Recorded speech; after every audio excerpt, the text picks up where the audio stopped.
you have kind heart toward them. Okay, you have kind heart toward them.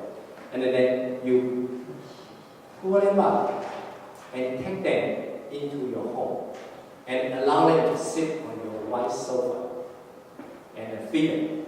That's basically this picture is. You know, it's they were like third, right? Like us we were there and pour it up and then take us to it. Now, think about this. This is actually not an easy task. Not an easy task because when you see the street people, you know, I thought it was one time when I saw the street people there, and I was surprised to find out that his sleeping bag was so good. When he was such a good sleeping bag, and you know, then I catch that kind of bad feeling inside of me. I said, "Oh, you are very wicked, thinking about the woman's sleeping bag." You know, and then I think this is how bad our simple nature is.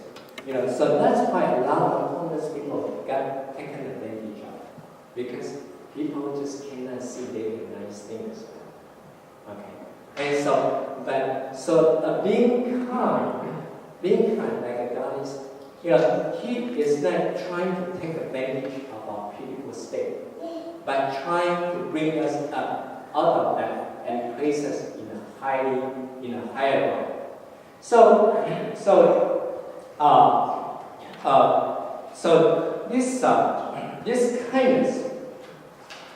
this kindness is not only actually if you try to help the homeless people, even after you take them to your home and feed them and clean them up, but very soon you go back. Okay, unless you change it from the inside out so that they will not go back there. And so in the goodness of God, He not only tries to be kind to us, but He will try to change our habit so that we don't have to go back there. And that is actually in the heart of the word kindness and goodness. And sometimes even the kindness will be, like homeless people, they actually are kind of, they are unthreatening to us. You know, most of them are not threatening to us. But other times, when you try to do goodness or kindness to people, there are people just like you and me. You know, sometimes like even people are hostile to God, and but God was showing kindness, showing goodness to them. So applying to us, it is like later on, if you get married, then you will understand. You know, if your wife, you know, will start to kind of going bazaar, and then very treat you badly, and but after she's over that kind of that fiasco, then you take her out and take her out for the dinner, and that is called kindness. Or after when the husband comes home and was so frustrated at work, and so he was complaining every day, and even kind of was very hostile toward his wife. But after he kind of went through all those, and the wife would give him a very hot then that is considered a kindness. Considered kindness. Now, I think when we talk about this kindness, the story in Luke chapter 9, verse 51 to 56 is really it's really a story that we can learn from. So I would like to invite you to read this together with me. Okay, ready? Go. When they said to him, "Time to be taken up," he set his face to go to Jerusalem, and he sent messengers ahead of him, who went and entered the village of the Samaritans, and made preparations for him. But the people did not receive him, because his face was set towards Jerusalem. And when his disciples rose from John saw it, they said, "Lord, do you want us to tell fire to come down from heaven and consume them?" But he turned and rebuked them, and So this is the hustle between the Samaritans and the Jews. And then the Jews, because this group of people are going to Jerusalem, so the Samaritans they would not accept it, and they would not give them anything to eat, and it was very, very unfriendly to them. So this Jewish disciples of Jesus said, "Let us command fire coming down from heaven and just kind of barbecue all of them." They were very hostile. But Christ said, "You do not know what you are asking." And one thing really very, very kind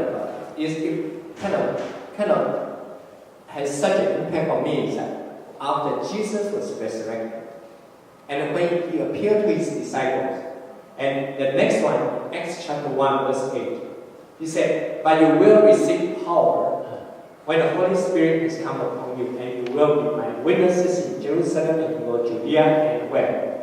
Samaria, and to the end of the earth." Christ didn't forget, and instead of asking his disciples to revenge them, he said, "We need to bring the good news to Samaria, because they do not know the true love of God. That's why they are so hostile." And so this is a truly a kind response to someone who has done a very unfriendly thing. And that's what we call a kindness. And so I think the kindness and the goodness is like I guess I explained already. Hopefully I explained already. Kindness is your internal attitude, right? And then the goodness is your acting out, outward expression of your kind heart, kind attitude. Okay, and so this kind of kindness. So this is called kindness, and kindness and goodness. Okay, goodness basically is the action, and so this missionary called Jim Elliot. This is maybe this 5 young men. After years of liberation, they showed up in Alka, India village there, and then they were all killed just a few days after they landed with that airplane in that Alka, India tribe. And as they were killed, almost every one of either their wife or their sisters, they went into it. Okay, and without any, if men were killed, the young women were killed, how much more defenseless the women are. And then but they went in, and then they successfully converted the whole village to Christ. So sometimes they wonder, who is more strong. But this is Lisa Elliot. She brought their daughter and went in and stayed with the Indian. And the reason that they did that is they understood that Indians, they did not know what they were doing. They did not know the origin of love. So in hatred, in fear, in kind of separation from the rest of the world, they did horrible things. They killed all the missionaries who were trying to show goodness to them. And because of this, so they went in and they do a very good work, and very kind, and then they bring this love of Jesus Christ there. And this is a wonderful example of goodness. So, since we understand the kindness being our attitude, the goodness being the outworking of our kind of attitude, then how can we do to allow this kind of fruit of spirit to grow, to mature in our life? The seed is already there. Okay? The seed, God, when we accept Christ, when Spirit is inside of us, the seed is already there. And then it is the process that will allow the seed to be more fruitful in our lives. And then how are we going to allow this fruit of kindness and goodness to be fruitful, to be growing?